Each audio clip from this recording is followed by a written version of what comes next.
Samantala, matinding pagbaha ang naranasan sa ilang barangay ng Tayug, Pangasinan matapos ang pananalasa ng Bagyong Paolo nitong ika-3 ng Oktubre. Ilang kalsada at kabahayan ang pinasok ng tubig, partikular sa mga barangay ng poblasyon, Carriedo, Panganiban at Magallanes.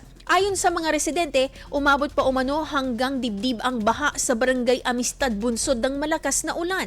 Agara namang rumisponde ang mga otoridad at nailikas ang mga residente na ngayon ay nakabalik na sa kani-kanilang tahanan. Noong Huwebes, iniulat ng Pag-asa na kabilang ang Tayug sa mga lugar na nasa ilalim ng Signal Number 2. Samantala, patuloy pa rin ang mahigpit na pagbabantay ng lokal na pamahalaan at Municipal Disaster Risk Reduction and Management Office sa mga katubigan ng Agno River, Ambayawan River, Viray de Palo River at Agno Bitong Creek upang maiwasan ang posibleng panganib dulot ng mga after effects ng bagyo. IFM News. IFM News. IFM News.